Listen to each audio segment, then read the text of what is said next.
welcome to a special episode of On the Capo Stand. Welcome, everybody. I am your host this evening, Ahmed Salim. I will be your host and your therapist for the next few episodes. Alongside me right now, we have the regular crew of Orlando City Anonymous chapter. Um Misael, how are you, my friend? Good. Uh, Could be better. I know. we'll, I we'll be know. yeah, we'll be we'll we'll, We'll be we'll, talking we'll get about it. that. We'll get into that. And good evening, David, Mr. Valentin, the infamous David Yes, Valentin. How are you, sir? thank you, sir. Guys, just like you, ready to talk about Orlando City, what is ahead of us, and what happened this past weekend, which I Yeah. have to say was not good. Yeah. So for those of you who are watching, just a quick reminder, you can follow us on Instagram, X, which we are live on X today, Facebook, Twitch, TikTok, Threads, Blue Sky, Apple Podcasts, and Spotify as On the Capo Stand, and then at David's channel 76 for YouTube. So please follow, like, and subscribe. We appreciate you for doing that. And we love to hear your feedback, and you guys are always welcome to join us. If you're interested, please let us know. And I believe John will be joining us a little later this evening, Yes. so we'll look forward to his input. All right, so let's jump right in. Just some housekeeping stuff. So first up, let's see, OCB, the OCB minute. We know that OCB was in the playoffs, and I say was because unfortunately they did fall victim to, who was it, gentlemen? I believe it was Cincinnati. Chicago. Oh, sorry, Chicago, Yeah, and I Chicago believe it 5-2. went to PKs, right? It went to PKs because I was Correct. not able Yes. to watch. Yeah. PKs. Yeah, so Yeah, uh, I watched the game. Highly contested. I have to say that some of these guys in OCB deserve a shot in the first team. Really high on the usual suspects, Rivera and Williams, Valencia, Loyola, um, Freeman. I mean, some of these, Sukada. I mean, these guys were very, very good. And I think, we always said the cruelty of football, going to PKs is anybody's game is better than our friends down south who had the ability to pick their rival, and they picked somebody that kicked them in 6-2. We went down to the wire. We had chances to finish. They had chances to finish, but the football gods, decided that way. By the way, funny thing, my son doesn't like that expression. He's like, Dad, there's only one God, and he's like super religious all of a sudden, and he hates the fact that I said the football gods. But anyhow, yeah. So congratulations to the guys at OCB. Hey, John. What's going on? Congratulations to the guys at OCB, their staff, the players. Superb season. They pulled through. They got in there. To me, OCB doesn't have to be let's win it. It's a reserves team, but I am very proud of the performance that we had, and I think our future is very bright. We have an academy that is producing talent that can play in the first team at a minimal cost. So that to me, that's the whole thing that we need to take to our heart. And like everybody always says, there's always next year. Go ahead, guys. hey, John, how are you, What's man? going on? Good. What's going Happy Monday, man. Happy Yeah. Monday. on? All right. So then moving on to the Pride. The playoffs are going to be starting November 1st or 2nd, did we say, Misael? I lost my screen. I thought it was It's a, first, but I think you said second. yeah, Saturday. it'll be a Saturday. I think it's either November 1st or 2nd. Recently, the Pride, though, as we've always said, all good things come to an end. Their winning streak, their last two games were losses. First to the Portland Thorns, and more recently, I lost the. Here it is. They lost Gotham. 2-1, 2-0 to the Portland Thorns, and then yesterday 3-1 to Gotham FC. Honestly, if it were to happen, I think this is the time for it to happen. Get it out of their system. so they get ready for those playoffs. Any thoughts on that, gents? On the Pride? I mean, just the same thing that you said. I mean, in my opinion as well, is get it out of the way now. Like we were talking about earlier, it's like that year the Patriots went undefeated and then they lost it in the Super Bowl. I'd rather To the just get it out Giants, of I the way remember. now. It gives Seb Hines, something to look at to, recalibrate the team, whatever he's got to do, fix it up, whatever mistakes that they made in these losses to clean it up. So when we go into the playoffs, pick it right back up. Absolutely. Yeah, I mean, from a like you said with the Patriots, I mean, some of those guys. I don't know if anybody watches. I think it was Edelman's podcast, maybe somebody's podcast. Gronk was on, and he's like, I think it was Gronk, and he's like, yeah, we thought we were invincible. Not that we could, that the Patriots at the time could walk out there and just show up and win, but when you're not used to having to really, I'll say, grind for a win, or not used to that feeling of being down by a couple scores late in the game, you don't necessarily know how to react. I mean, you prepare for it and you get ready for it, but like you were saying, Masao, get it out of the way.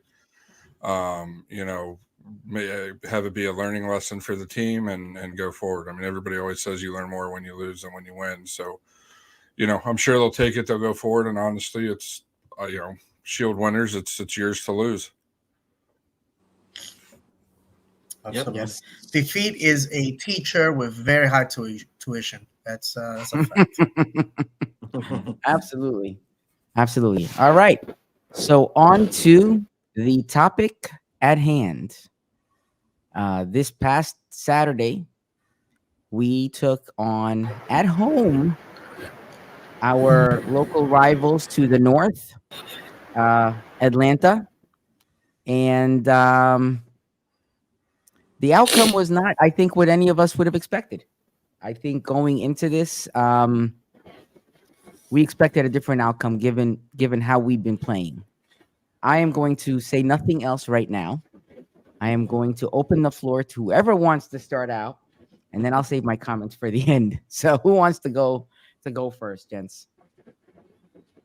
For me, I mean, there's people out there that are saying, like it's very easy now to say it didn't really matter because you saw the outcome of all the other games.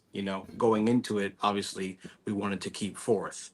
So, so many people out there, well, we didn't lose anything. Okay, yeah, that is true, but we didn't know that in the beginning. I didn't like the Felipe starting. I thought Kocheski did a good job when Caesar was out. Um, I guess he wants to go with the veterans, doesn't want to go with the young guys when it comes to something like that. Playing for something, we were playing for fourth. But yeah, overall, just it was bad. I mean, losing to, well, it's 6 points. We dropped both games to Atlanta this season. So horrible, man, horrible. I don't know. John? Yeah, I agree. I mean, the fact that Felipe started, I'm like, what are they doing? Are they going to do like a curtain call type deal with him where he plays 5 or 10 minutes and then Kaczewski comes in and that's honestly what I thought when I saw the lineup.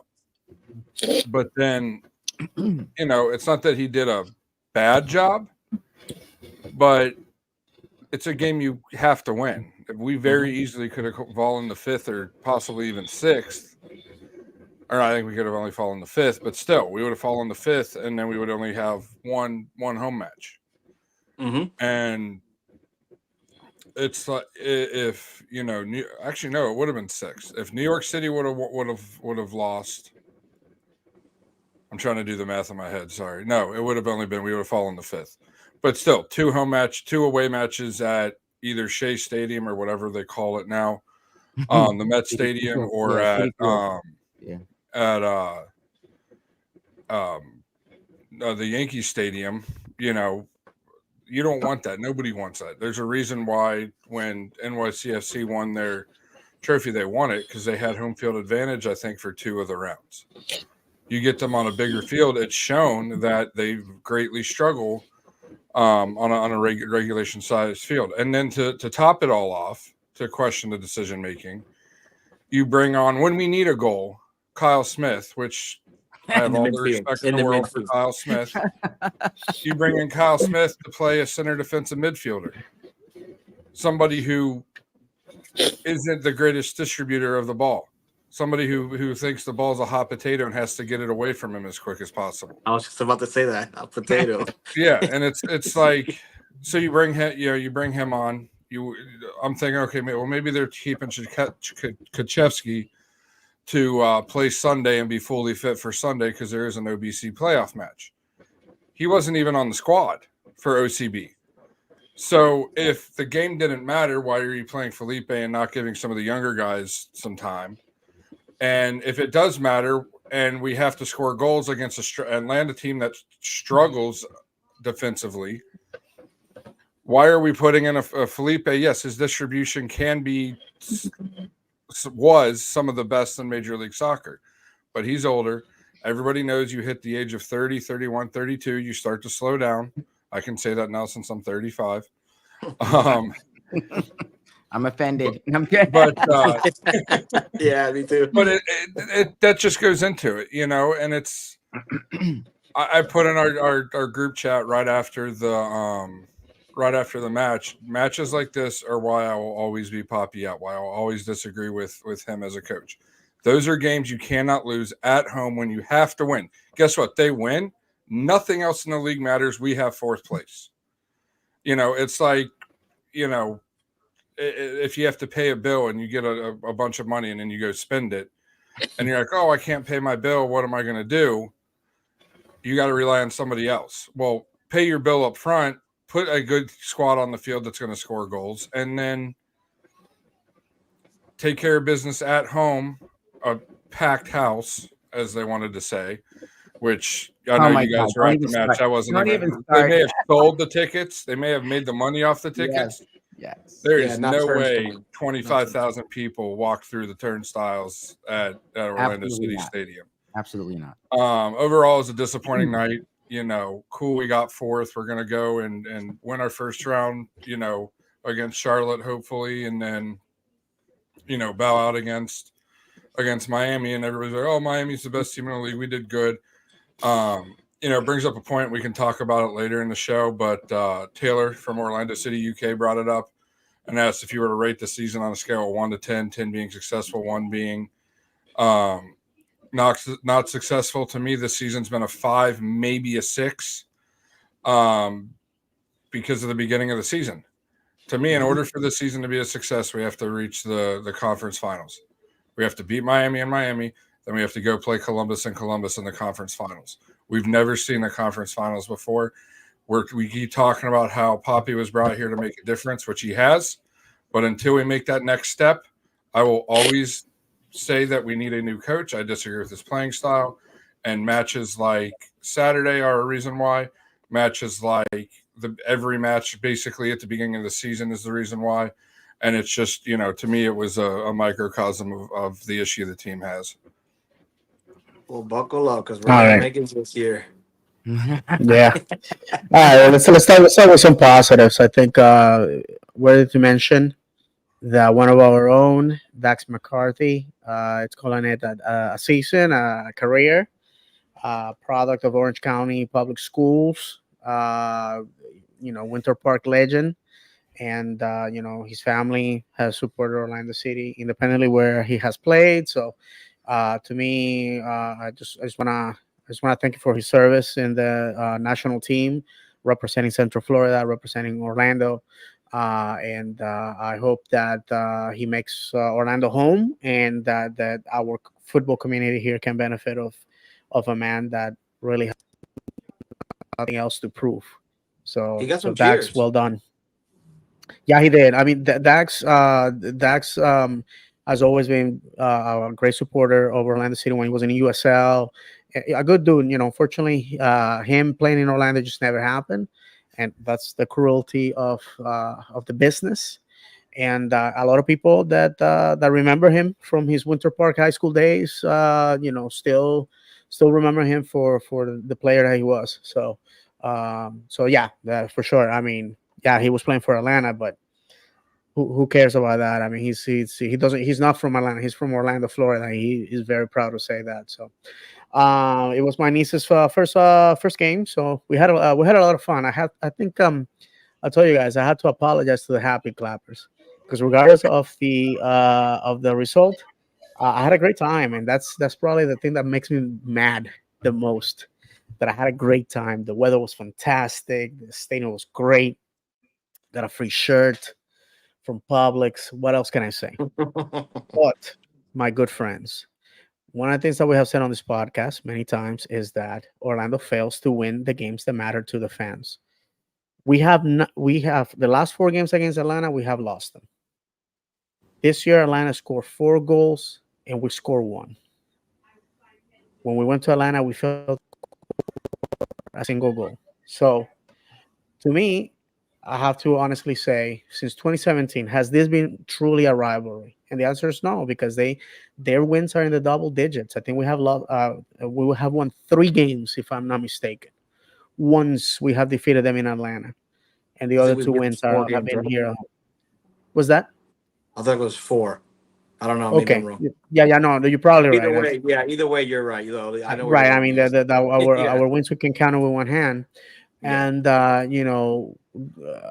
Gusan is a has been, and we play them, and we make him look like national team caliber. I don't understand. I don't David, understand. We David, we're went trying to there. take it back to those days where we make all the other teams feel better. You're the one who told me this. Probably so. Probably That so. guy You know, comes we Well, here can't it's and keep easy for him to flipping look people. national team caliber when nearly every shot is hit right at him. I Yeah, mean, really, it unfortunately. was either if it was on frame, it was hit right at him, except for that They flick came here by desperate. Ojeda. I gotta give it up to them. They brought fans, probably more fans than what they had in their last game at home, which was an empty stadium. That shows you that the glory hunters have abandoned them. You guys remember them, the people that used to come on our social media and tell us that they were the greatest team on earth and all this and that and the others. And it has been 6 years since the last time those people have been relevant.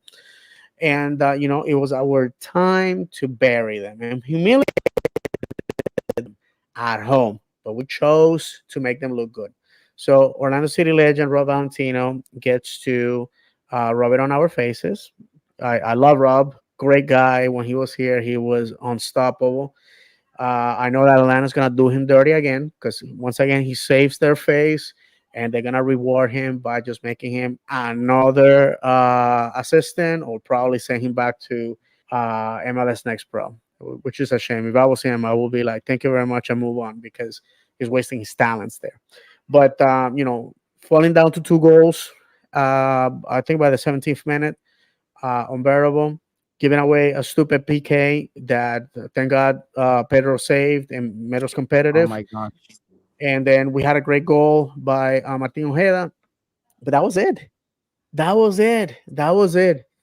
You know when I knew that people were like going through the motions, like, hey, I'm just glad it's a Saturday night, I'm out of the house. When they started on the 75th minute going Orlando, nobody said City. You guys notice? Yeah, They're like, I did. whatever, Orlando, City. Maybe one, two people. So at the end of the day, That'll be my comment. we had to win. Like Misael and John already said, the game didn't matter. At the end, we got fourth. Thank you, Montreal, because if not, we would have finished fifth, and we would have conceded our home field advantage. I think we're very lucky. We're very, very, very, very lucky. My wife always tells me that, the Italian side of her family says that when you step into dog poop, that means that you got good luck coming to you. Well, I guess we stepped on a T-Rex size pile because we got really lucky. With that said, guys, I mean, there's really nothing positive to talk about the night. It was the fan appreciation night. Thank Yeah, you. Thank you. You took my money, and now let's see what happens in the playoffs. yeah, It took more money for me than they did you, David. I can almost guarantee you that. yeah. And they also recognized Facundo that night, right, for being our all-time leading goal scorer, Yep. right? It Yeah. only took 10 seasons to overcome Kyle Larin. Cal Aaron continues to wreck this club. The one record that he still has is hat trick. We haven't had a hat trick since 2015 with Boy Wonder. Cal Aaron will hopefully we'll find out. But congratulations to Facundo. This, by the Yeah. way, this made news in Uruguay. So and I'm hoping that this gives him more competition towards getting a starting spot in the national team. He was called up for Uruguay uh, for this last FIFA window, but I don't believe he played in any of the. He was an unused sub in both games. Yeah. One thing I do want to bring up before you go, Ahmed, is the most Orlando thing ever is to let Atlanta in. Think about it. Last time Atlanta played us and something could happen was when now I can't think of his name. Their forward had a chance to break the goals record for a season. Almada? No, Martinez. Giacomacchi? Oh. Martin, yeah, he broke the record. And of course, we let him score, and now we let Atlanta into the playoffs because we beat Atlanta. Atlanta isn't in the playoffs. Are they in the playoffs? Do you guys consider they're in the wild card? They're in the wild card. Yeah, I know. MLS says it's a playoff spot. I contend that it isn't. Yeah, Yeah, because one of them, either them or Montreal, is not going to go ahead. exactly. But, Right, But exactly. So it's not a playoff spot. It's playing. The two VAR reviews, the one in the first half on Atlanta's second goal. If that's not a handball, Duncan McGuire's isn't a handball. I had a perfect view of both from where I was sitting. I was behind the goal line, and the fact that Apple allegedly puts so much money and the MLS puts so much money into marketing, we can't have better camera angles to tell even what an offside is, or have goal line technology, or the lines like they have in Premier League to tell if somebody's on or offside. And then, for somebody to have their hand out like this and the ball come up and hit their elbow and basically fall right to their feet, and that's not called. But then our guy has his hand against his body and even goes like this to try to get his hand out of the way, and that's called a handball. You got to be kidding me. This league is almost as rigged as the NFL, as rigged as the NBA. We'll see it again in the second round when we play Miami at Miami. Something stupid's going to happen there. Oh, yeah.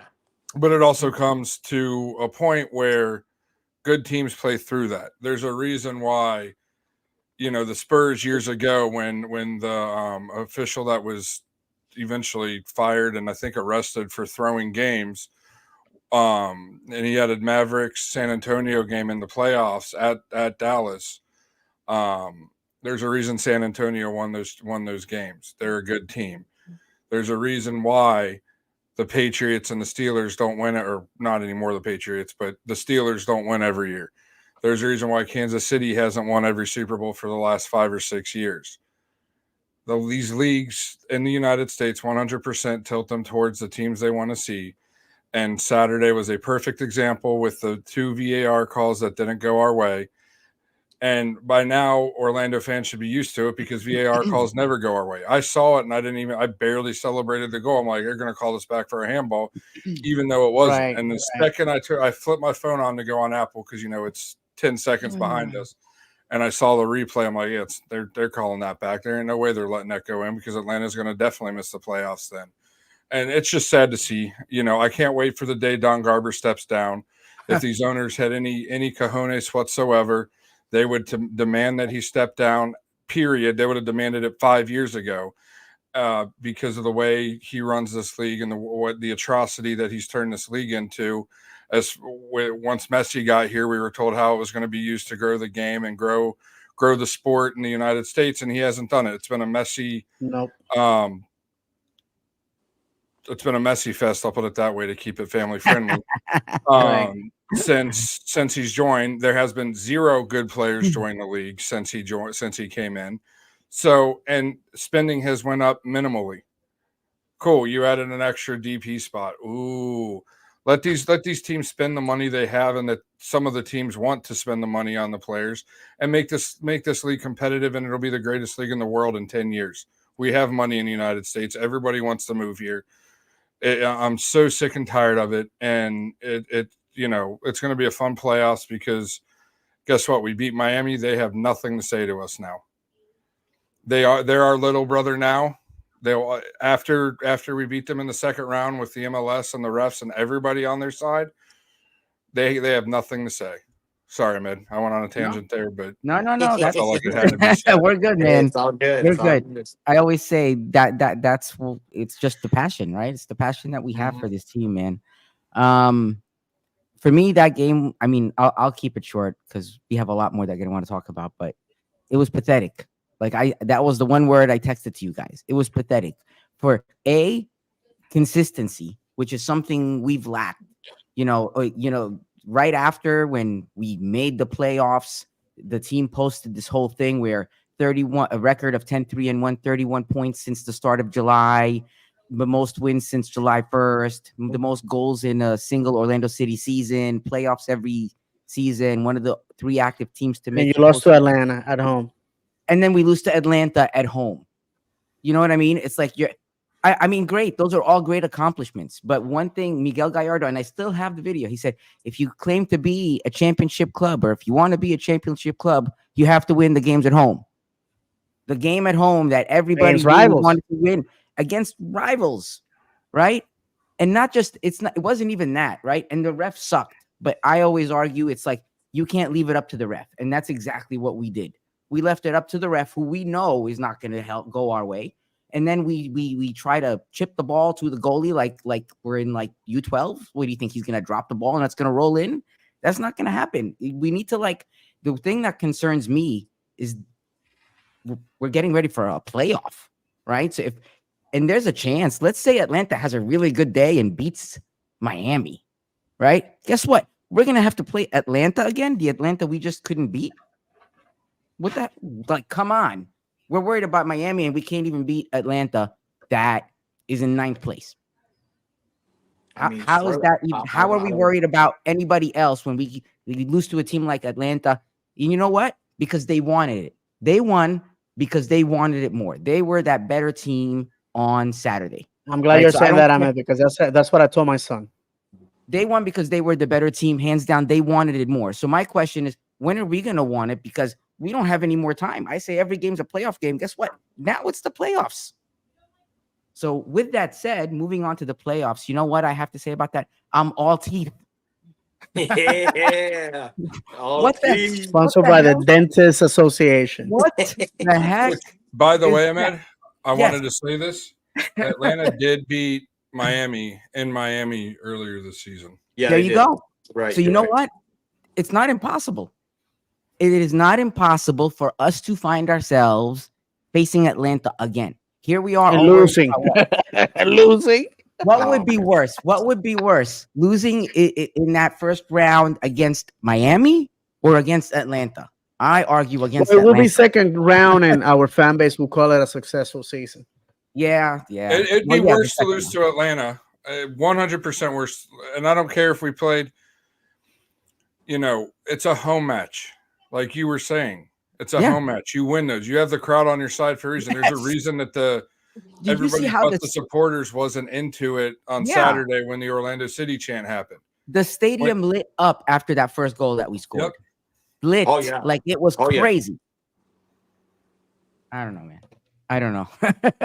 So anyway, so that's my thoughts on that game. I won't dwell too much on it, but on to the playoffs.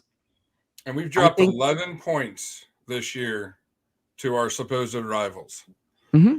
We dropped 4 to Miami or 5 to Miami, and 6 if you go by the draws, and then 6 to Atlanta. And then we play a team in the first round that traditionally we have not done well against. And we lost at their homes. At their homes, guys. We lost away. So more to them. Yeah.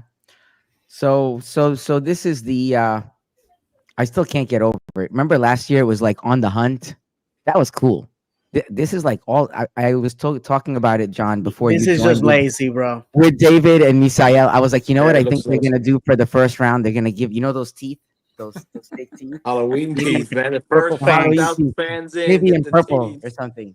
Yeah, the purple fangs. They are. I think they're having a giveaway, right? They're having a merch giveaway, like a playoff merch, like they did last season. But this time it's on a Friday because who works. So I'm Right. gonna it works. So if anybody can go there and grab a whole bunch of stuff, that would be great. No, I gotta tell you, guys, because it's frustrating.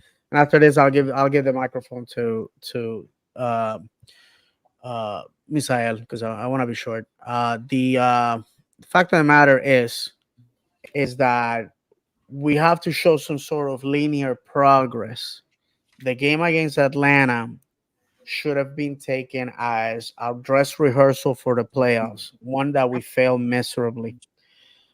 So we have this Sunday, 7:30, 655 West Church Street. Be there. I gotta say I'm disappointed that we are playing on a freaking Sunday, I thought it was Saturday. because No, it's a a Sunday. lot of people, Sunday, yeah. people like my wife, they're like, oh, I gotta work the next day. I don't want to stay up till 11 o'clock at night. And especially the folks that live outside of Metro Orlando, they have an hour, 2 hour drive, 3 hour drive. God bless you. That those are the true heroes of our fan base. And I have to say that, okay, so we play Charlotte, who's a team first time in the playoffs, a team that, in my opinion, is beatable. But so was Atlanta. Atlanta had no coach. Atlanta sold all their DP. Atlanta is just a bare bones team that, like the guys have said, came to our house because they really wanted it. When the final whistle, you saw their staff hugging, crying, their fan base going bananas. Why? Because they came to get the job done. And what did we do? We sat back. We enjoyed the nice weather. We gave away T-shirts, and we had two legend signed autographs, and everything is awesome. What we say every single year, everything was awesome. And in fact, I am so upset on myself because I actually had a great time with two of my kids. I had a great time. The weather was gorgeous. The people there were, there was, listen, there was a lot of people from the UK. I was shocked that every single game, our fan base in a country that produces the best football in the universe keeps giving us a shot, and we lay an egg like that. Even then, I spoke to some people. They're like, "Hey, we had a great time." Some Orlando City UK shirts, and around the section where I was in, and I was like shocked that this fan base keeps hoping that this is the year, and then our team lays an egg every single time. At this point, I feel like I'm in a in an abusive relationship. I'm in an abusive relationship. I hope and I wish and I pray that this is the year. And what happens?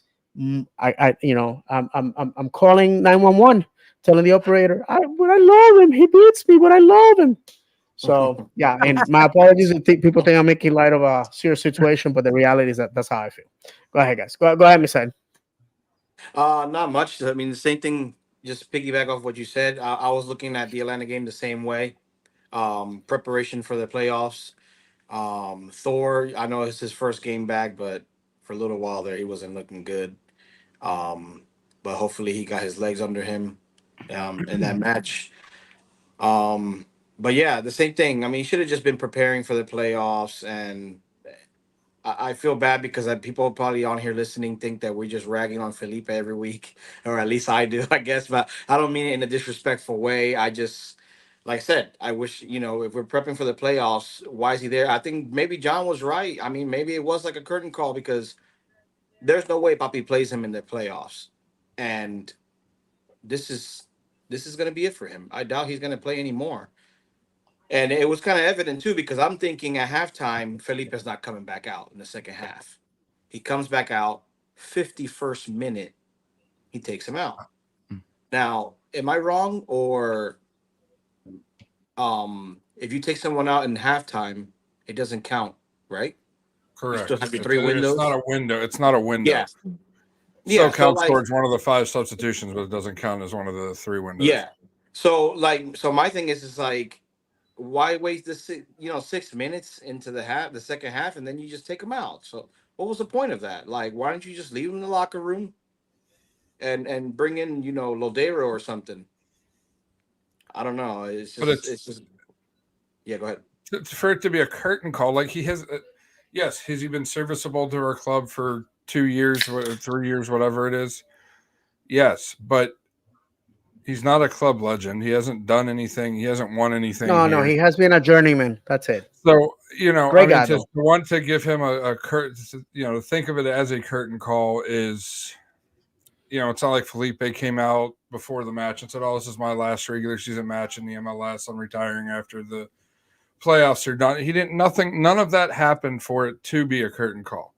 I haven't said it on the show yet, but I'll say it here because I'm ticked off that we lost Saturday. Still, you guys can hear my voice. My voice still is in shambles from Saturday. I was yelling so much, but Poppy, just like with Ojeda, everybody and their brother could see at the beginning of the season that this team looked completely different with Ojeda in the match on the field than without him. Why wasn't he playing? Duncan McGuire last year took basically everybody other than a couple, than a certain section of the fan base calling for Poppy to be fired for him to play the guy that was actually scoring goals, which his team wasn't doing last year. Why? I 100% believe that if you're not one of Poppy's boys, a Tesho Akindele, a Luis Muriel, one of the guys that he really wanted to be there, you're not playing. It's plain and simple. There's a reason why Muriel keeps getting minutes. Lodero keeps getting minutes. When we put Lodero in, the game's over. I would have rather Kyle Smith come in for Felipe than Lodero come in for Felipe. Felipe and Lodero, like after the season's done, they need to have a come to Jesus moment and realize they just No, don't have they it. can't be here next year. Just like when I was about 17, 18 years old, I realized, hey, I'm not going to be playing college basketball. I mean, I walked on, but that's beside the point. And I kind of walked on, kind of as a manager. But I wasn't going to see any game time. Like they're doing a disservice to their team, and it just, I'm so sick of seeing the same players come and do the same thing. I'm so sick and tired, like David said, was thinking, oh, this is our year, and then us getting to the playoffs and getting knocked out the second round. Like David was saying, you have to see progress. First year, we get into the playoffs pretty easily, have a home match, win that match. Controversially, we should have won it earlier because there should have been 3 New York City players sent off, but that's beside the point. We win our first playoff game. We get bounced the second half. What happens the next 2 years? We can't even get out of the first round, and we're decision day entries. Well, last year we got the second seed. What happens? We get knocked out. Yes, it's the eventual champion, but we got knocked out in a way that we called on the show that we were going to get knocked out. Sit back, play defensively, and Columbus was going to take advantage. Same way we lost at home, bro, at home. So, that's why I keep saying this year is not a success unless we reach at least the conference finals. We've already checked round 2 off, reaching it. Now let's check the winning round 2 off. And then you get to the finals, and it's basically a flip of the coin. It's you against one other team. Flip the coin. Whoever wins the coin toss goes to the championship, and then it's another coin toss. Like for anybody to think that this season was a success, especially the way it started, you just don't know ball, man. You don't know ball. I'm discrediting everything you're saying and saying you're absolutely wrong. Yeah. Ahmed, can you Misael, can you read the comments? Excuse me. Yeah, sure. I'll bring them on. Jim D, I've got Monday off. We lacked intent. What he said? I've got Monday off. We've lacked intensity versus Atlanta. I can't believe we gifted them a play-in spot. Yep. Just a shock as you are. My comment was Heine is going to be a baller. You know how I know? Puppy is benching him. It's amazing that we make a big to-do about this Norwegian kid, international, if I'm not mistaken. And we haven't seen him play, not even at OCV, for the love of God. You know where we needed to see that kid? Last night. It would have been awesome to see a player of his caliber. Chesky, Mikey Holiday. Man, I am so I'm lacking so much energy because we keep saying the same things over and over and over and over, and they don't come to fruition. And you know, the fact of the matter is that the one thing that is changing with our shows is simply the calendar on the year on the calendar. Because if you wanted to, this podcasts are evergreen. At the end of the season, they're evergreen shows. Evergreen shows. We're always two dead dogs away from a country song. It's always the same thing, guys. And I personally have to remind the fan base this: if we win Sunday and we win away at Charlotte, that's it. We don't get home games because Hmm. the uh the second round uh and Unless the Montreal championship, or Atlanta surprises right, us. everything's gonna be away. So all you road warriors that have represented us this year, which by the way I want to take the opportunity to thank every single one of our fans that have been on Yeah. away days.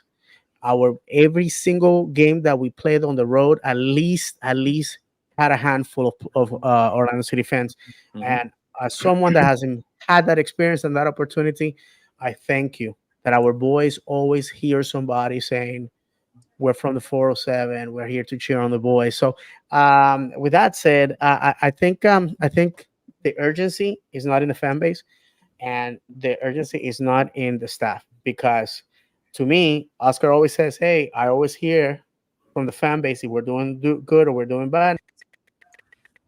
We certainly heard from our fan base because our fan base wasn't motivated enough to even cheer on our boys when the game was winnable. By the way, all we had to do was score, and uh, to go into the VAR decisions.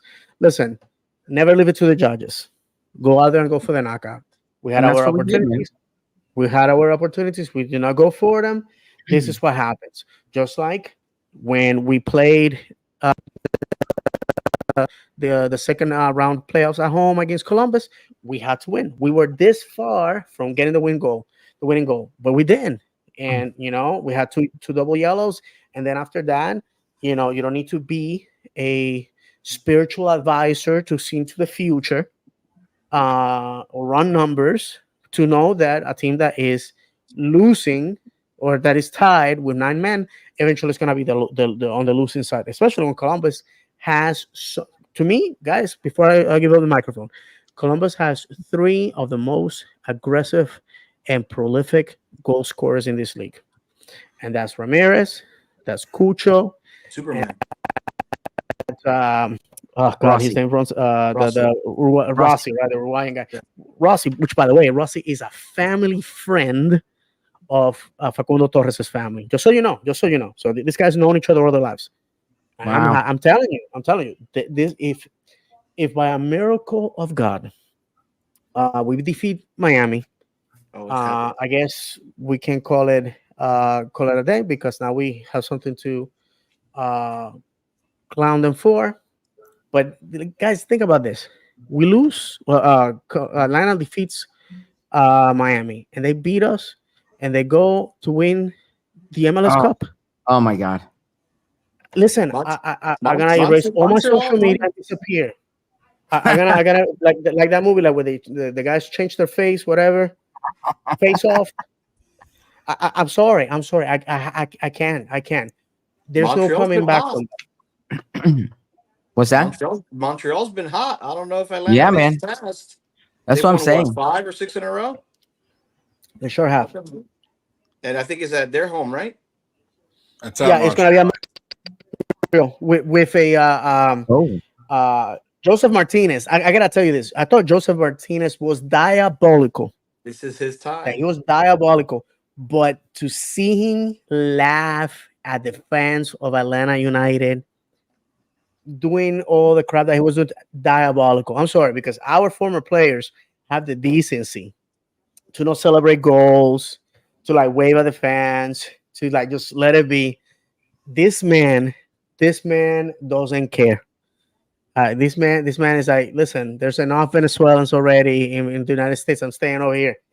Diabolical, Joseph. Diabolical. Can you read that comment? Because I was going to talk about this. oh yeah. Hold on. Let me bring it up here. Jim D says Atlanta's game plan was perfect. Press at times, but sit in the low block and hit us when the ball gets turned over. We cannot break down a low block per bleep.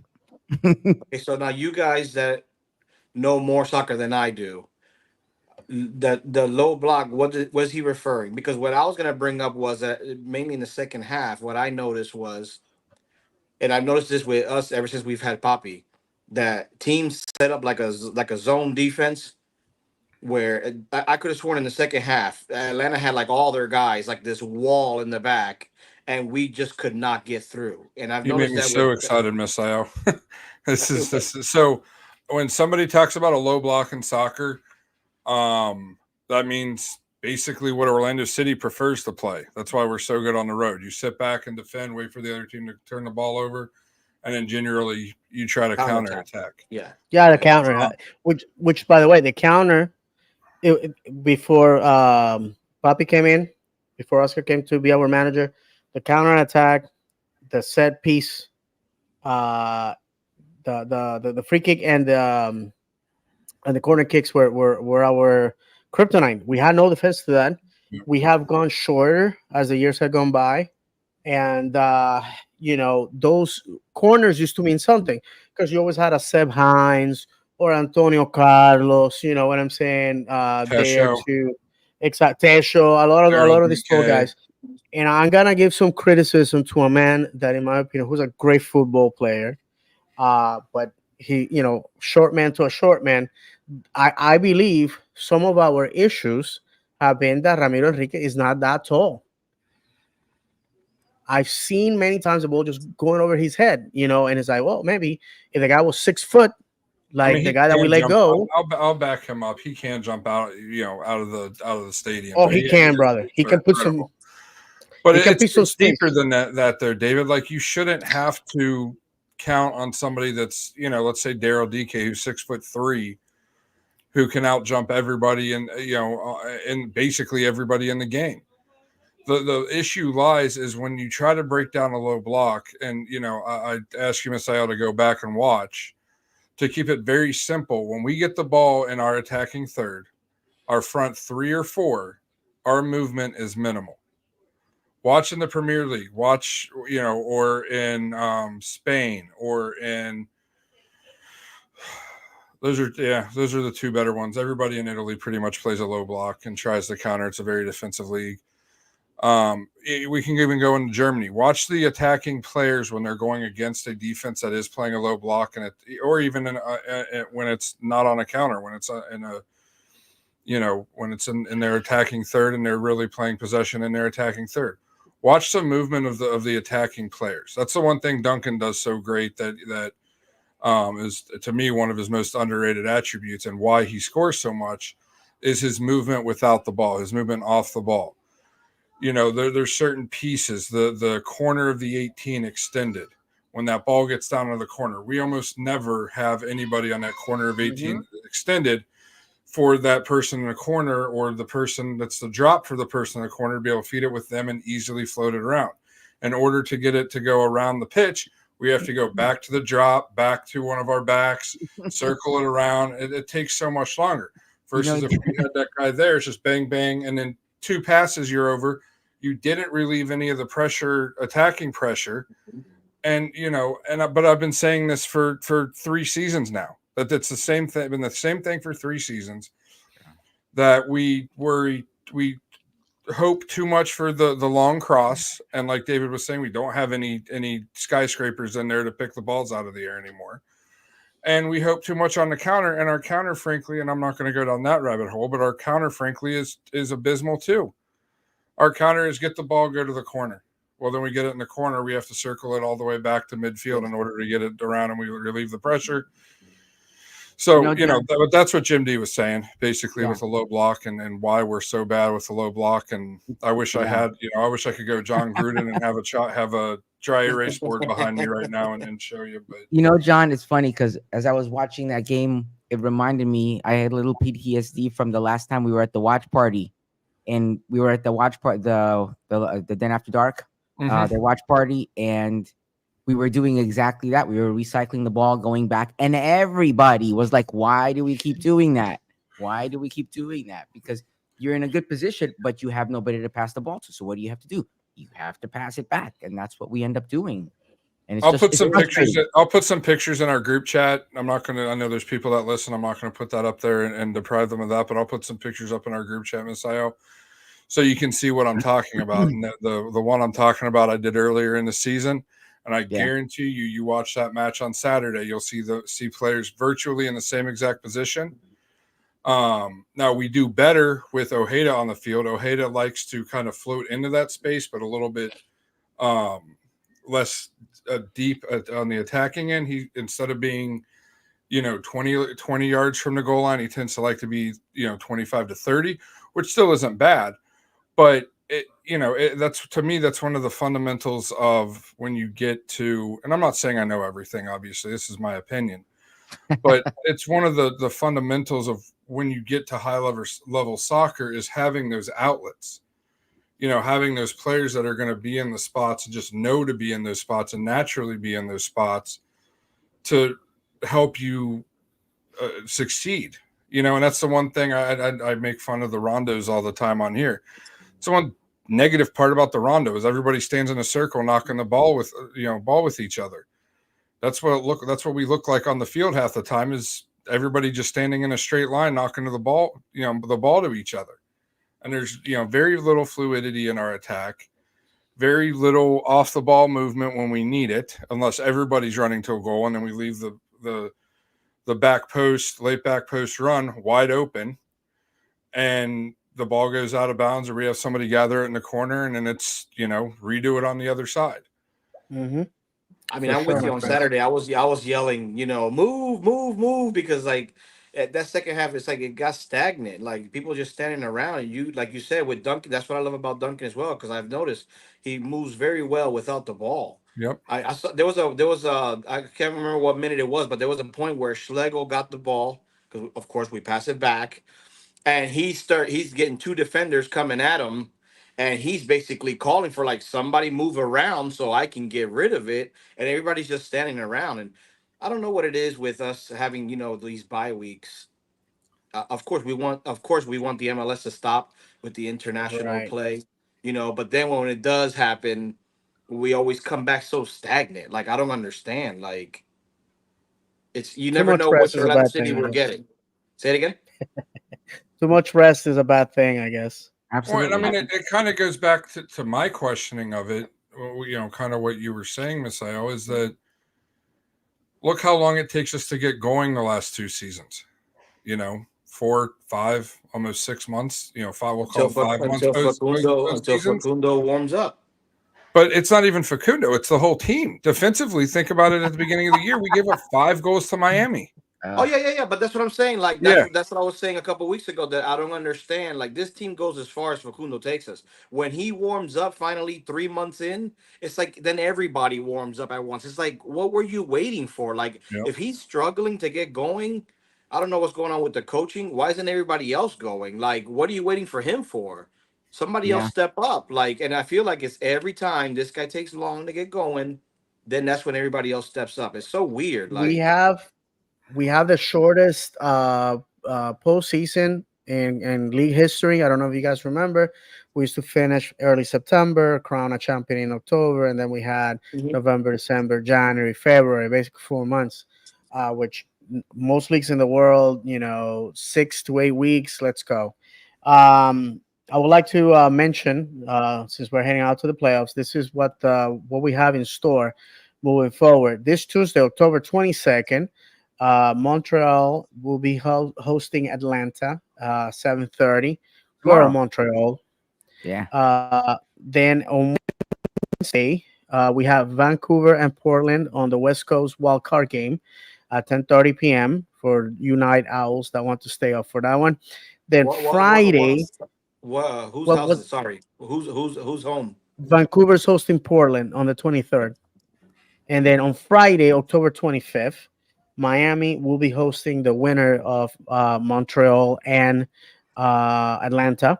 Saturday, LA Galaxy will be hosting Colorado. Then on Sunday, October 27th, at 7:30, all roads in Orlando lead to 655 West Church Street as we host Charlotte.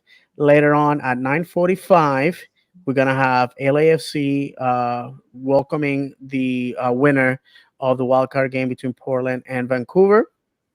Then Monday, October 28th, Cincinnati hosting New York City, 6:45 p.m. That seems very early for a weekday, but hey, whatever. 10:28. That same night at 9 p.m., Seattle will be hosting Houston. Mhm. Day, October 29th, Columbus will be hosting New York. That's at 6:45 p.m. And then at 9 p.m. that night, we'll be hosting Salt Lake. I'm sorry, Salt Lake will be hosting Minnesota. Then Friday, November 1st, Charlotte will be hosting Orlando, 7:30 p.m. By the way, the guys from Orlando Lions then maybe are planning basically a watch party for this one. You know, so be on the lookout for that. 9:30 p.m. Colorado against LA Galaxy. Then November 2nd, New York City hosting Cincinnati. Miami will be hosting the winner of once again Montreal and Atlanta. Well, I'm sorry, Montreal. The winner of Montreal or Atlanta will be hosting Miami at 7. The second, Minnesota will be hosting Salt Lake on Sunday, November 3rd. New York will be hosting Columbus at 4:30 p.m. 6:30 p.m. Houston will be hosting Seattle. To be determined is going to be hosting LAFC at 8:45 on the 3rd. Friday, November 8th, Salt Lake City at host Minnesota at 11 p.m. that night. LAFC hosting to be determined. 4 p.m. Cincinnati hosting New York City. And in case we need to host, by the way, I'm sorry, these games on Friday are in case we have to go to a third game. Orlando will be hosting Charlotte at 6 p.m. on Friday, November 8th. Miami will be hosting, like I said, whoever wins the wildcard game. LA Galaxy will be hosting Colorado. And then on the 10th, Columbus will be hosting New York. And Seattle will be hosting Houston. That's once again those last the November 8th, 3rd, and 2nd are just in case this series go to third game. As for Orlando, guys, we gotta finish in 2 games. You know what? Yeah, I was just gonna say that Eh, if we go to more than 2 games, if we go to 3 games, we have a problem, right? And this is a good segue, I especially if guess. we lose at home. Yeah. Uh, I Sorry, mean, really quick. You said that LAFC plays the winner out of Vancouver and Portland when? October Uh, 27th, then November 3rd, and November yes, 8th. Those are their 3 games. No, because right. I So the first round, Misael, just to clarify, and I apologize if I wasn't clear. no, it's This fine week, because you said that you said tomorrow is yes, Atlanta Montreal Montreal, and right? But Atlanta, and then that's Wednesday, tomorrow Vancouver and Tuesday, Portland. and then you said sorry. So you said that's tomorrow Tuesday, and you said immediately this Friday they play Miami. Yeah, brother, Yeah, they are making yeah. it that the playoff. Yeah, It's you the get to wild play card, the right? play, But but it's to yeah, my it's understanding, you said LA plays the winner when okay. Sunday. So just to clarify, Montreal Sunday. and Yeah, Atlanta I play feel like tomorrow. The winner of that is going to play Miami Friday. Now on the West, Vancouver and Portland play Wednesday. The winner of that is going to play On the Sunday 27th. On the 27th, whatever that on the is. 20th. Right, exactly. one, So the two. West Coast gets more of a break, if you That's what will. I'm trying to. That's what I'm trying to say. Yeah. Like I feel like the team that's playing Miami, they're getting the shaft.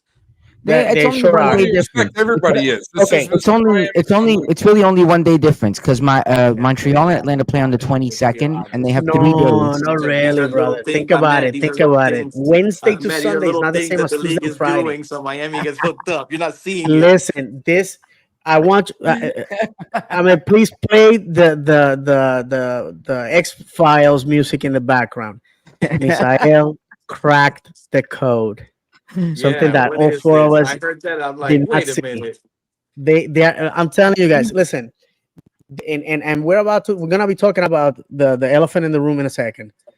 The league just wants Messi in the playoffs. That's it. That's all. Maybe I'm in. Maybe I'm dumb. Where's No, no. Montreal in No, no, Canada? no. Here, hold on. East, At this far point, east, far listen, east. Misael. At this point, Where you is can it? find Jimmy Hoffa's body if you put your work to it. You know what I'm saying? But is We Montreal got in the some east? comments, guys. Yeah, hold on. We have Somebody, if you can read the comments that we have. yeah, yeah, yeah. Go ahead, Misael. Oh, Ray said to counter, you must move with and without the ball, facing, attacking the goal. Duncan must be able to pass while attacking, not always stopping to control. Yeah, Yes. yeah. Yeah, but also, right, I have to counter on that the fact that sometimes the pass to our forward it's wild and erratic, and we have seen that where that sometimes they gotta stop and control. The thing that I believe that Luis Muriel does beautifully is that he passes that ball like a hot, a hot knife through butter. The one thing that glimmer of quality that he has on those passes, it's sometimes lacking in some of our midfielders. Without Cartagena, we were basically throwing bricks at our forwards at times, and again, Atlanta did not have that problem. My issue, my friends, that I have with what Ray brings up to the discussion is that if we can't do that against a team that is, $2 short of being a USL team, do you guys think that we can go and face tough opposition? And we talk a lot of crap about Miami, but nonetheless, Miami has four players that played in one of the top leagues in Europe, one of the arguably one of the best players in the world. All those guys need to do is have one moment of brilliance. They don't have to go out there and throw the team on their shoulders. They just have to have a moment of brilliance. Boom, and that's how there's four of them. Four guys have a moment of brilliance. That's four goals, and we're done. And you know, And I get what you were saying there, David. Well, to clarify what my dad was saying, because he Sure. unfortunately coached me in high school. But no, what he was saying was basically not stopping the control. It's he's meaning Facundo Torres is a perfect example. If he was able to progress with the ball like he does and didn't have to stop, turn around and pass it backwards, if he could pass it square or make a through ball, around to the corner, that's what he's talking about. It's hmm like we've talked multiple times on the show, and when we see each other in person, David, the thing that makes soccer so beautiful is the flow of the game. Well, what I happens agree. when you're Facundo Torres, you take the ball down and you're 20, 25 yards from the goal line, you stop, turn around and pass it back, 15 yards. That flow stops. And this team, especially over the last 2 years, hasn't had that flow. I mean, how many times have we scored more than three goals? Not many, Very true. not many at all, No, especially no, with you can count them the on one attacking hand. power we have currently, with players entering their prime and Ojeda, or their late developmental eras, with Ojeda and Facundo and Duncan and Angulo, and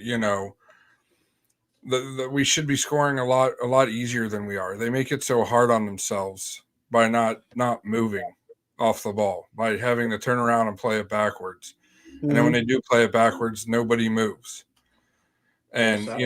It looked like they were I trying to could, walk it back in. yeah, and I mean, I could take up a whole entire three shows talking about the tactics that the what I see the team does wrong, but it's just you know I hate it. I hate low block soccer, right, that Poppy prefers to play. Go back to 2022 when we won the U.S. Open Cup. Hmm, hmm. That's how we won the U.S. Open Cup. How many games do we have that were 1-1, maybe 2-2? How many times did we Wait, go to PKs? yeah. And speaking of the Open Cup, I want to brag a little bit on here and show you guys what I got. Just give me 1 minute to get up and get it. Oh, I know what he got. The that you have Charlotte up here. Yeah, I, I don't think that they're nothing to sneeze at. I think that they're no. Well, defensively. dude, the Um, last 5 games we played them. If you look back at the last 5 games, we have won One. Yeah, this past couple weeks ago. That's the first game in 5 games.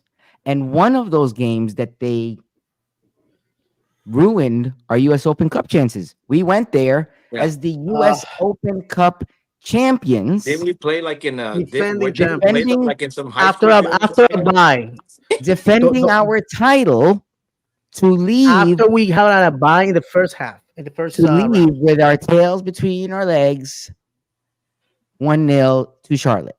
So guess what? They would love nothing more than to do the same thing during these playoffs. Yeah, because I know we've been talking a lot about Miami, but I mean, I don't think Charlotte is going to We be that can't easy. worry I know about they're Miami right beatable, but now. like, We need I to don't worry think about that they're as Charlotte. easy as we think they Yeah. probably are. Charlotte is the problem at hand. We need to worry about one thing at a time, and Charlotte is the first hurdle that we have to go through. You know, we struggled with Atlanta, who was below us, and now we're talking about Charlotte, And you And right? know, first in playoff, the our they're gonna pack arrogance. that place when we go to their house. They're gonna pack that So place. I don't know the conversations that need to happen in that locker room. I don't know the strategies they need to do, but we need to see that team that, the most scoring team in since July, or all those freaking Best team since the July things that they 1st. post. I want to see that team. I don't want to see the team from Saturday, because the team And from guys, I don't Saturday, mean to. yeah. No, I don't mean to cut you off, brother. If I don't say this, I will explode, because I have to apologize to whatever Charlotte fan finds themselves watching this, because look how arrogant yours truly is, that we already given as a fact that we're gonna move past Charlotte, when Atlanta, is just as bad, quote unquote, and just humiliated us in our home. The fact of the matter is, I mean, going back to the Open Cup last year, we were the defending champions. We had a bye in the first Yes, round. that's right. When That's right. first we had a bye. We went and we played them in what I would consider like a high school rec Yeah. center or something like that, and we lost 1-0 at the death. And and that same team went on to lose to a USL team after defeating us. Mhm. So we in Orlando City, we have a tradition of laying eggs so brown, so perfect, so huge, that ostriches, are embarrassed that they can meet the quality of our eggs. The guys, we have to win, and you know what? Our game at Charlotte is not gonna be a piece of cake. 77,000 people can pack that stadium. They're And you gonna know pack what? the I don't know place. about you, but right now, Charlotte has nothing going on for themselves other than this coming up Friday, going and packing the house to tell us that they want to win. Because I tell you what, if we lose at home, is going to be in tall order going to Charlotte. And if we lose at Charlotte, coming back here, it's going to be very, very difficult, because, Charlotte is coming to Orlando with one goal in mind, is to survive, because a tie for them is a win.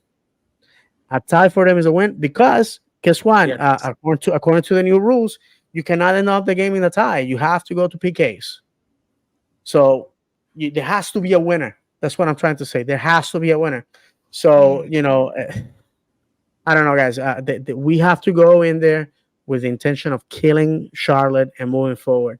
But here's the So thing, what's too, happening? guys, is yes, we were talking over Charlotte, and I was going to bring that up, that we have to, the team needs to focus on the task at hand. But who's Charlotte's keystone player? I don't know. But I mean, Tim Ream, maybe, because they just got a center back, I would imagine. I can't remember the. I I don't can't think remember the they guy up have front. a. But I was gonna say the same thing as you, where the defense is good, but their offense Yeah, not this should nothing be a spectacular. It's not game. nothing spectacular. Every match that we have against them should be a repeat of what it was. What was that? Middle of September, when they played here on the Wednesday night. I really hope so. 3-1, 4-1. Charlotte shouldn't even sniff a chance against us. And if they do, it's because of one reason and one reason only. I will say the same thing I said last year, going into the playoffs last year. We will lose because Poppy wants to sit back and defend and try to counter. You cannot play winning soccer, especially in this league, playing defensively anymore. You have to look at Columbus. They had a center back score, not on a free kick, not on a corner kick, just through the run of play. They had a center back score. Didn't their midfielder have like a hat trick the other day? Yeah, they had a midfielder have a hat trick too, I believe, last week or something. Yeah, A defensive I don't know, midfielder. guys. Too. but it's it gets to the point where we got people in the fan base, and I want to hear your guys' opinion on this. I know this wasn't on the docket for it, but like to go back what I said earlier in the show with what Taylor brought up on his Twitter post. We can go around what number 1 through 10 would you, 1 being the worst, 10 being 1 being a disastrous season, 10 being a great season. At this point right now, what grade would you guys give it? It's a 5. We made playoffs. We have home field advantage. I gotta say it. Because this is one of the things, guys. A lot of the people that want to dunk on people on social media. Oh, where's the Poppy people? Oh, look at it. Listen, you cannot tell me that in late May you saw us making playoffs. When people were complaining, they had valid reasons. That Oscar Pareja turned around, absolutely. Oscar Pareja deserves all the praise for that turnaround. That's fantastic. But the issue is this: year after year, we start really bad. Then come June, and our players finally realize, oh, I'm a professional football player. It's time to turn on Eye of the Tiger while I do my exercises and go win games. And then we do that. And then a-holes like myself have to eat our words, and we go, and then next year they have the pareja perspective. I go and Oscar hugs me and tells me, see, I told you I was gonna make it. I'm like, yeah, profe, that's true. And we cry and we go back to the same. Guys, we played these guys, Charlotte, June 19th, to a 2-2 draw. We were up a man, and we let these clowns take the lead. It was a miracle from God Almighty. I have to say it like that because my son takes offense at the fact that all of a sudden I become a worship multiple gods. And Facundo Torres found the back of the net, and then they came to our house quite recently, September in September, and we won 2-0 on a team that, quite honestly, has some deficiencies. But the thing is this: if we play Charlotte this coming up Sunday, what Charlotte are we receiving? The one that lost to us 2-0, or the one that with a man down managed to almost take the game away from us? That's the question at hand. That's the Charlotte we have to assume we're gonna see. That's the I problem. would say the question's more which Orlando we're going to see. Well, yeah, that's true. Yeah, Beautiful. of course. Yeah, I mean the good thing is no bye week, so we're gonna be fresh. What do you guys think about Duncan over Enrique starting? I'm for it. With I'm this, sorry, I'm for it. against Charlotte, absolutely, because they got absolutely. Jim in there. We need a big body in there. More than the jumping ability. It happened a couple times in the match with Enrique, and hold up play where he gets the ball just past the midfield line, and he can't hold a defender off. You need either you're going to kick it in behind or don't pass it to him. Don't try to have a no offense to him, 5'7", 5'8", 5'6", whatever he may be, 140, 150 pound man going up against a 6'2", 170 pound man. That 5'7" guy is going to lose that muscle battle every time. It's like me trying to take on John. Yeah, right. Except I got a little more fat on me than those guys do. But no, I'd rather have Ramiro come in at the end, bro. Yep. I'm sorry. Yeah. I'm hoping he starts dunking. I know, for sure, absolutely. But we're gonna have to find out. Like I said, all the roads lead to 655 West Church Street. Hopefully, I plan to be there. On a, it's gonna be beautiful weather-wise, so no Yeah. excuse. And not everybody is as lucky as Jim to have the day off the next day. But again, call, practice your sick voice, and then call in the morning and say, "Oh, I think I got something." What if you Come don't on, do have a that. voice Monday morning? What voice are you Yeah, supposed to yeah, for sure. Listen, find yourself a doctor that is an Orlando City fan, and and write you a prescription or something that you got to stay home. The fact is, They don't have the list of who's reffing, right? Not yet. Not uh, yet. That's usually the day or two before. yeah, for sure. Hopefully, we're gonna get the shot, so we gotta go out there and make it happen, guys. We're running out of time, so I just wanna talk quickly about this. Uh, the Infantino came to town Oh and boy. Yeah. gave Inter Miami the spot that was reserved to the United States for hosting the MLS. I'm sorry, hosting the World Cup. This is something that when we found out about it at the beginning of the season, Ahmed and I jokingly said to each other, "This is going to be to Inter Miami because they have to have a way to insert Mhm. Messi into the We said it equation." on the And show, David. Mm-hmm. Yeah. yeah, no, no, no, that's what I'm saying. We said it on the show. We said it on the Yeah. Many show. times. Said it many times. My opinion, if you ask me, and obviously all of us are gonna give our opinion, so I just want to be short. The To me, this is just another charade from the league. Don Garber, Infantino, they are just money hungry people that can care less about the sport, can care less about the fandom. So, my opinion about it is a team that gets to a position like that without deserving it, all they're gonna do is they're gonna embarrass themselves, and they're gonna have the World Cup, the Club World Cup here in the United States. They're gonna sell stadiums, they're gonna sell shirts, they're gonna do all that. But at the end of the day, football wins. Football wins, not the pockets of these people. I Not believe only not that by only he put them disrespecting, in, not only he put them in, he put them to start. Yeah, they're wow, hosting the opening match. Yeah, the opening match. Yeah. I'm sorry. I finished with this. You can buy success, you can't buy love, and they were dead last in attendance before Messi, and they will return to that as soon as he leaves. Guys, I mean, I I'll go next just because I don't really have much to say. I'm sorry, Ahmed. No, you're Um, good, man. I just, I mean, I agree. Like David said, it's a shame. I just, my opinion, it should be the MLS Cup winner. absolutely, And maybe they end up winning it. So okay, then they get in. But like, just to win the Shield, like you're in. Like, what is that? Like, what What if Columbus win it? It's already bad enough that Columbus won last season, and I feel like they didn't even give a crap about it. And then, I mean, it should just be the MLS Cup winner. That's just my opinion. it should be. I agree with you a Columbus made thousand the percent. Champions Cup final. And Yeah, more Mhm. than winning the Shield, they made it to the Champions Cup final. Like, Yeah. Twice back yeah. to back, and yeah, have and I mean, won. it's No, I sorry to interrupt you, bro. If they win it, they will be winning their third championship in 5 years. So come on. Yeah. I I mean, mean, when he. Go ahead. good, Ahmed. Good. No, no, you're good. I've gone a lot tonight.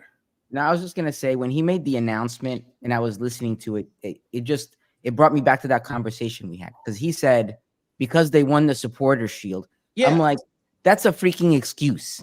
Okay, that's just like something to make you feel better about what you're doing because it was a joke. Because anybody with that who knew nothing about anything about the sport would be like, yeah, they're gonna put Miami in, and that's why we called it.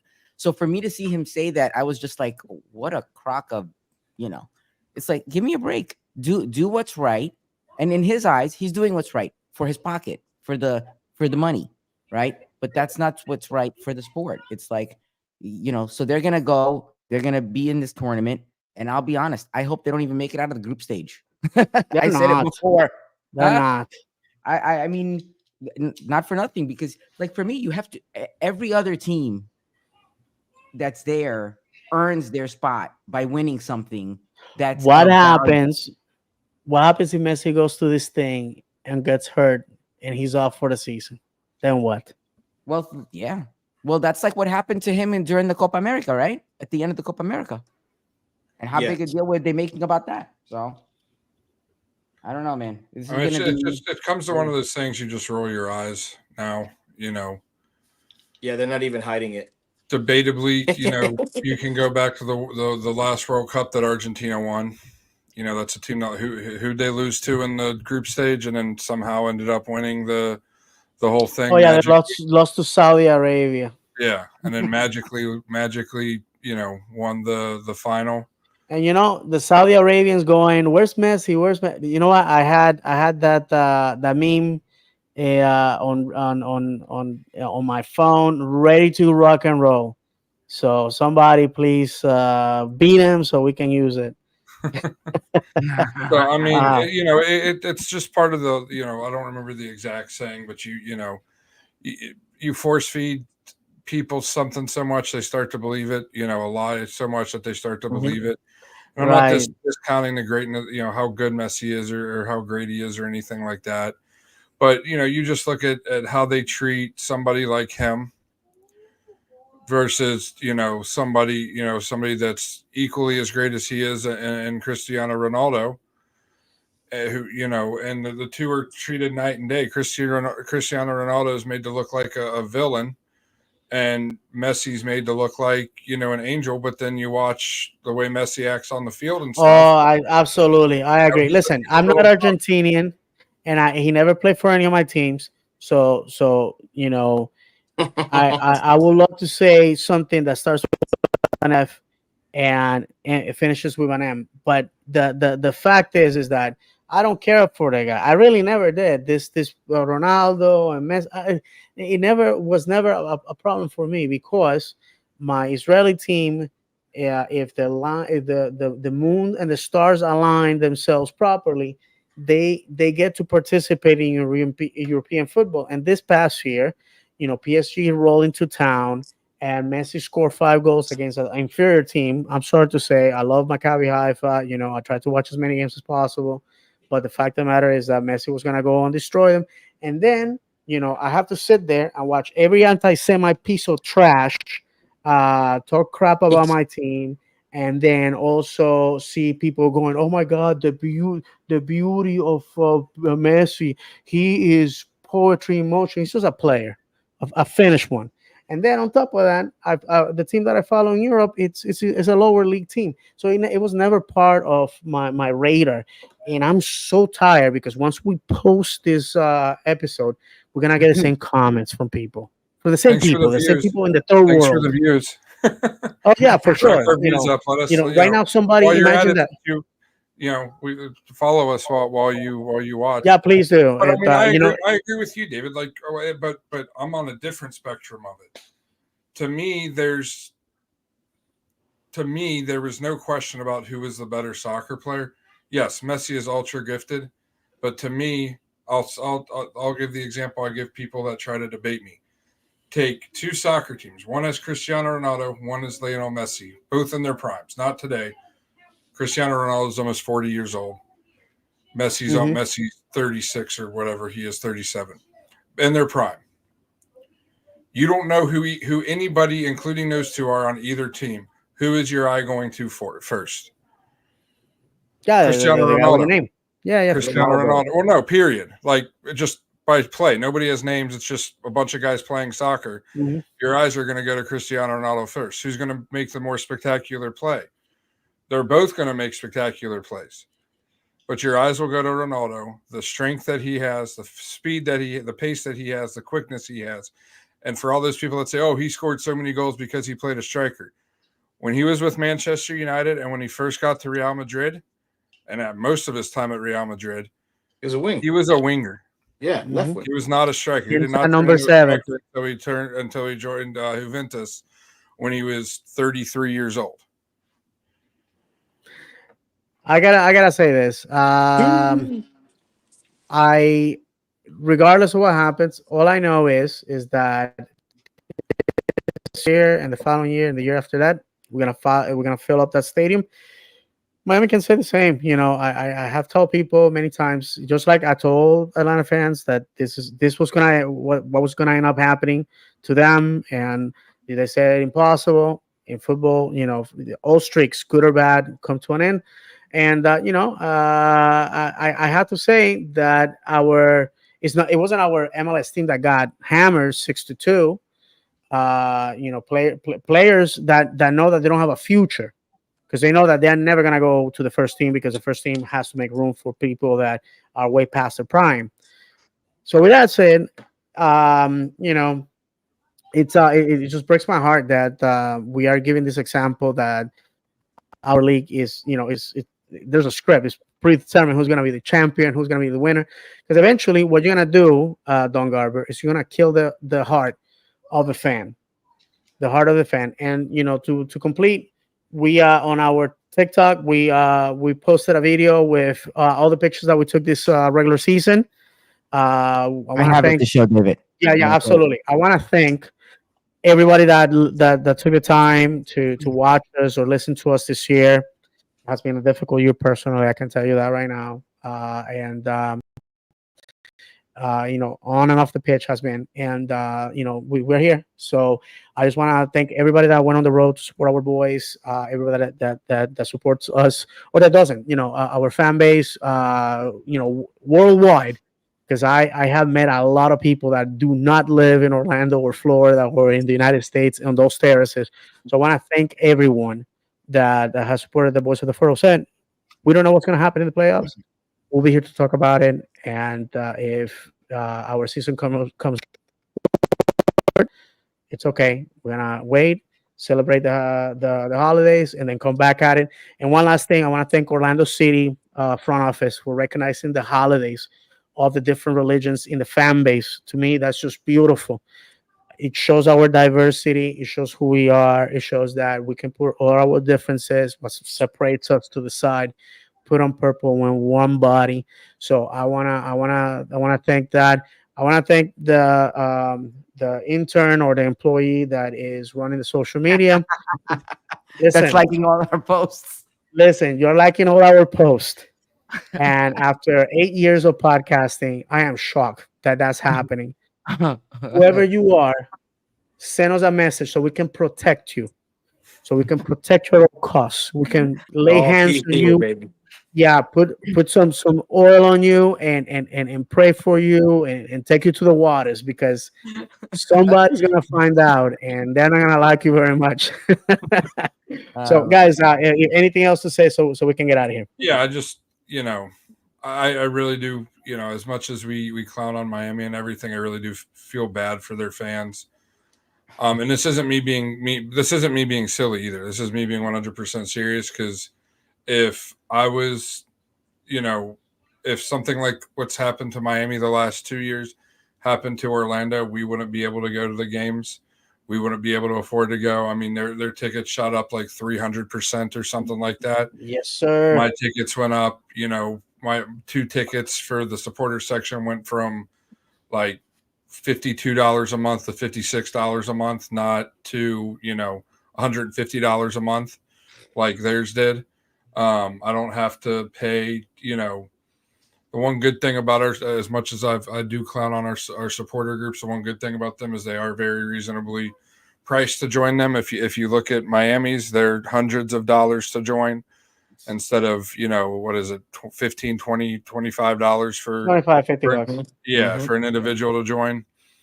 And so for those of you who haven't seen it, I've referenced it a couple times. I've shared the quote on our Twitter before.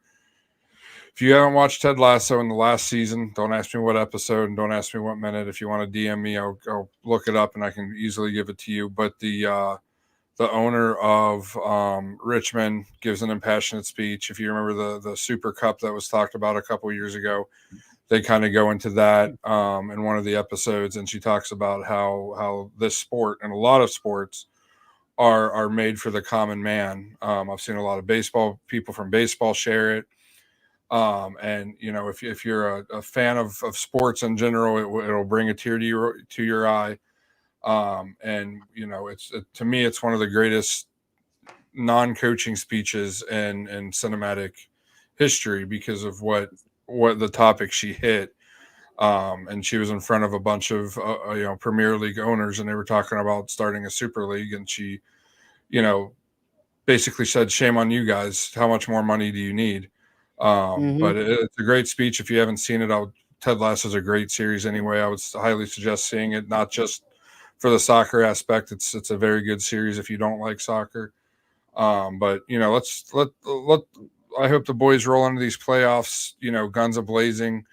We roll right through Charlotte, right through Miami, and right through probably Cincinnati or Columbus, unless something surprising happens, and we face probably one of the LA teams out west for the championship. And when you get to that game, you never know what's going to happen. And it's that's the beautiful thing about sports. Pound of talent, ounce of luck. You can say that again, man. All right, Yeah. guys. Anything else? Mine, yeah, just beat Charlotte, and I hope we get there early enough. I know this season, I don't know if other ones are like that, but I feel like this season we tend when we go on the road, we arrive like the day before and like late. I don't know if that matters to the players or not or something, but like, I mean, if we're playing them Sunday, get there Friday or something, like get time to rest. And nothing, just beat Charlotte one game at a time. For sure, my friend. Ahmed, anything else? No, man. I think we said it all today. I Let's really do. let's just support the boys on Monday, and Yeah, if man. when they hit the road on Friday, let's go do that, and let's be all teeth. All teeth, All right, no bite. all teeth. My I dentist really loves this one. that was, oh my god. That picture of Angulo was my reaction when I first heard that. I was like, all teeth. That's exactly the picture. It's just, All teeth. yeah. So what happens? What happens if you don't have any teeth? Like if you're this is discriminatory to the elderly people, or if Yeah. you have fake teeth. What about that? I don't need Or my niece that only has 8 teeth. I don't know. Got a comment. One last comment in there.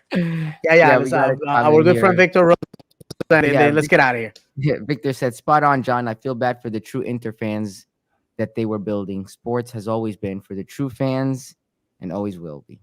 Amen. Absolutely. So with that, we'll wrap it up for the evening. Hey, David, should we show the video? I think that would be a nice way Yeah, to end the let's show. go Let's show the ahead. video.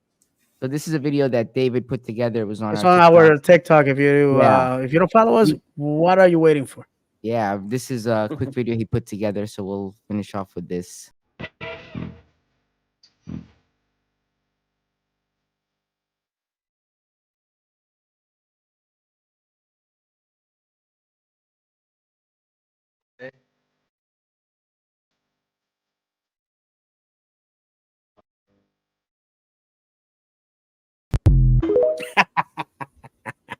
Yeah, that's cool. Oh, really quick, Yeah, John. brother. Weren't you gonna show us something? Oh yeah. So fan appreciation night, they had some of the signed memorabilia and everything. Everything, in my opinion, but what I got was grossly overpriced. They had a hat that had the team signature on it. I don't know if you guys went and looked. I just saw $250 for shirts, and I was like, I'm out of Yeah. How here. much No, was it? How much they was the wanted hat? $100 for like the cheap little like elastic hat that had all the No. players' signatures on it. Jesus. Wow. I got this, and this will be passed down to Barrett, my grandchild. As long as the club's around, this will be passed down to them. So it's not going to show up. Oh, you can't see it. Nope, it's not going to show up. Basically, it's a picture of the boys, of the club, of the players hoisting the U.S. Open Cup trophy Oh, with a The net. net piece of the net that I can fix it. oh, beautiful. How much you pay for that, Shows bro? up. Wait, I think less you than- sent the picture of it to us, right, John? Yes, I did. Yeah. It was less than one of the hat. Yeah, let me see if I can find the picture. Just Hold put on, it hold that on. way. Let me see if I There you can. go. I got it. I'll share the picture. You got it? Hold on. All right. Yeah. Yeah, this is it right here. Share screen.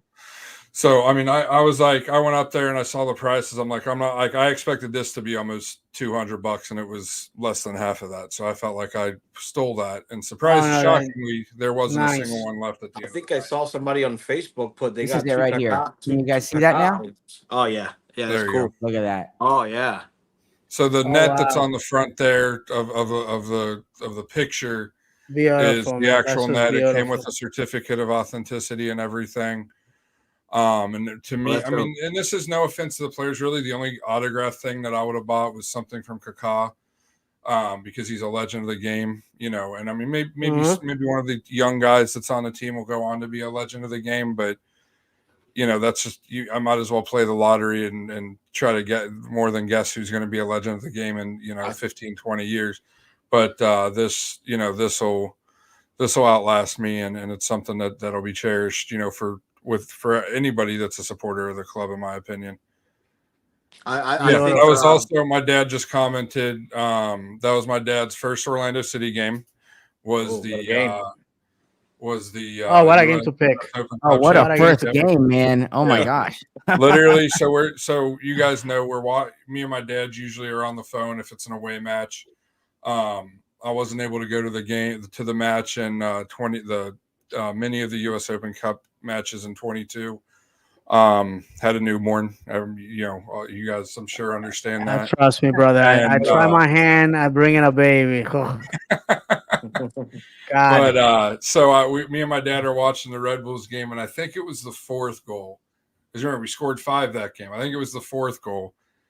I'm like, well, Dad, you coming to Orlando for the championship? And you know, it ended up working. And then the day the season tickets went on, or the championship tickets went on sale. I forget why. I was off work that day, and I woke up, set an alarm for the exact time that the tickets went on sale.